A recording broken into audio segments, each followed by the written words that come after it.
Okay, Assalamualaikum guys. Today I'm going to show you how we are going to answer this question. Okay, section C. Okay, so firstly have a look at the instruction at the top there, right? So a student carries out an experiment to investigate the relationship between the length of a simple pendulum and period of oscillation T. So actually, okay, to investigate the relationship between the length of a simple pendulum and the period is the aim of the experiment.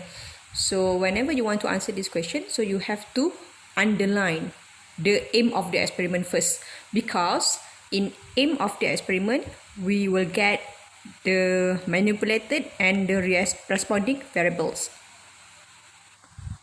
Okay, like this.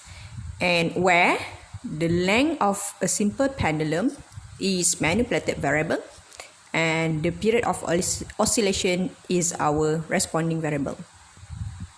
Okay, have a look at the experiment setup. Alright, so actually I have done this experiment in school lab. Right, student starts the experiment with pendulum length of 30 cm. So this is first manipulated variable, okay, 30 cm. The complete pendulum is displaced and then released so that it oscillates. The time taken for 10 complete oscillations is recorded. Experiment is repeated with pendulum lengths 40, 50, 60, 70 cm. Okay, and the corresponding stopwatch readings as shown in the diagram stated lah. Alright. Okay, so write down, underline all the informations given. So I think that will beneficial us later. Alright. So I underline the manipulated variable, start with 30 cm, followed by 40, 50, 60, 70, and as well as the time taken for 10 complete oscillations. Okay, the pendulum makes 10 complete oscillations. Alright. So you have to look at the diagram 1.1 and 1.3, 1.4, 1.5, 1.6.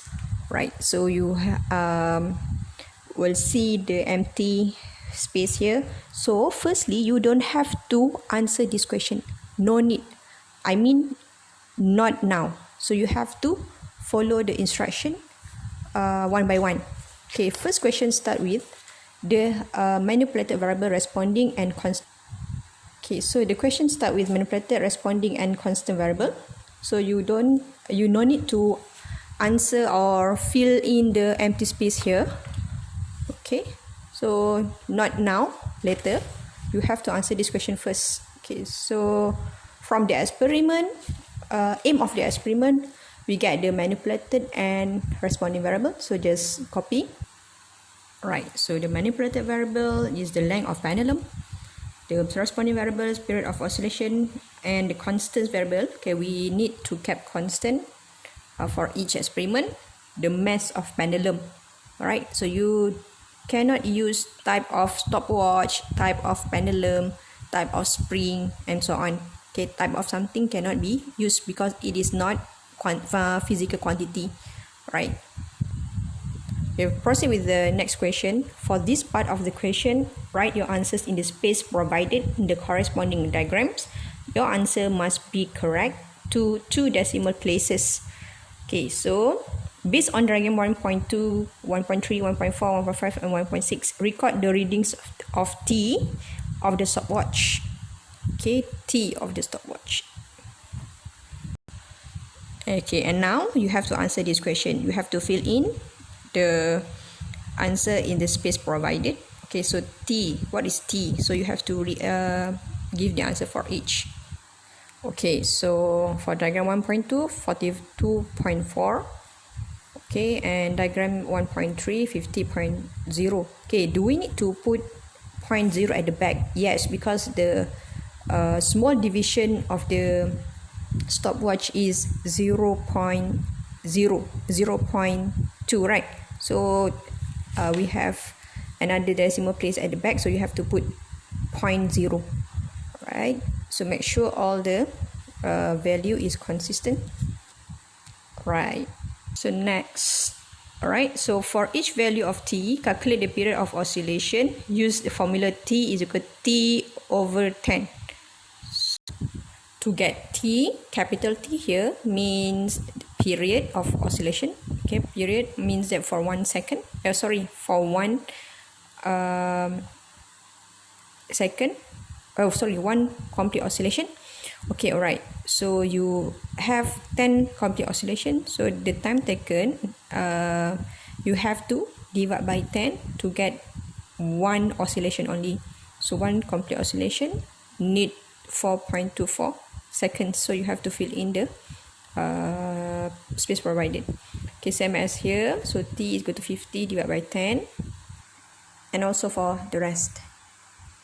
Okay, we have done 1, 2, and lastly is number 3. Okay, calculate t squared for each value of t in 1b2. So you have to square for each value. Okay, use the formula given, t squared. Okay, so we have to square this value. So we will get 17.98. You cannot run off to 18. Okay, so because the question asks you to leave your answer in 2 decimal places. Okay, you cannot run off. Okay, as well as here. Okay, for L for TCM, so you square 5, so you will get 25, and also for the rest. Okay. Okay, last question. State one precaution for this experiment. Okay, ini adalah jawapan keramat. Biasanya tak ditolak, tak disalahkan lah. Okay, so mesti ada perpendicular to the scale. Okay, and name of the experiment, name of the instrument. Lastly is the function, the purpose you want to do this precaution step. Okay, so perpendicular to the scale. Okay, number 1. Number 2, the name of the instrument. And lastly is to avoid parallax error. Alright, that's all.